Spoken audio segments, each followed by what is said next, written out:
हरियाणा की भारतीय जनता पार्टी सरकार सिर से लेकर पैर तक भ्रष्टाचार में डूबी हुई है। जिस दिन से भारतीय जनता पार्टी हरियाणा में शासन में आई, उसी दिन से इन्होंने लूट शुरू कर दी, भ्रष्टाचार शुरू कर दिया। अब इसके सबूत भी सामने आ गए। सीबीआई ने 3 एफआईआर दर्ज की हैं। 2014 में जब सरकार बनी भारतीय जनता पार्टी की, तब से लेकर के 2016 तक 2 साल में 4 लाख बच्चों का फर्जी दाखिला दिखाया गया सरकारी स्कूलों के अंदर। और इन बच्चों के नाम पर वजीफे के पैसे, मिड डे मील के पैसे, वर्दी के पैसे, सारा खर्चा सरकारी अकाउंट से निकालते रहे। यहां तक कि इन बच्चों के नाम पर फर्जी टीचर हायर किए गए और उनकी तनख्वाह को भी डकार गए। करोड़ों रुपए का गबन घोटाला किया गया भारतीय जनता पार्टी की जैसे ही सरकार शुरू हुई। और देखिए इनका निकम्मापन, किसी और चीज को छोड़िए, सबसे पहला भ्रष्टाचार इन्होंने बच्चों की शिक्षा में किया। सबसे पहला भ्रष्टाचार इन्होंने हमारी नींव खोखली करने के लिए किया।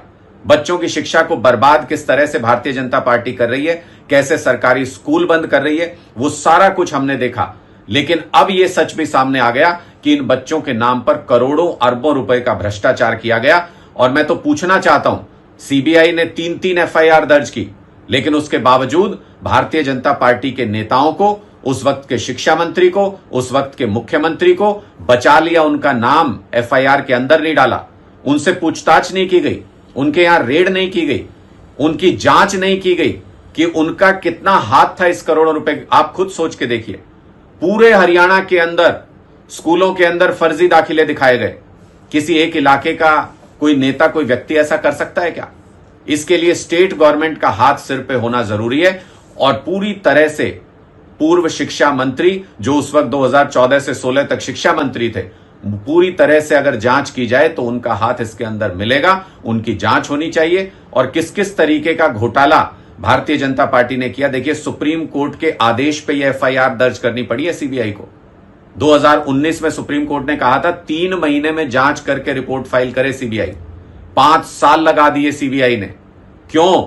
क्योंकि भारतीय जनता पार्टी के नेता कहीं ना कहीं इसमें शामिल हैं। भारतीय जनता पार्टी के मंत्री, मुख्यमंत्री का नाम इसमें कहीं ना कहीं आ रहा होगा, इसलिए इसको देर की गई, इसलिए इसको डिले किया गया। वरना आम आदमी पार्टी के नेताओं के खिलाफ तो कोई सबूत भी ना हो, तब भी सीबीआई गिरफ्तार कर लेती है, तब भी ईडी रेड कर देती है, झूठे फर्जी केस बना के जेल में डाल देते हैं। और यहां पे सारा कुछ रिकॉर्ड पे है, सारी चीजें, सारे दस्तावेज सामने हैं, पूरा घोटाला साफ साफ नजर आ रहा है।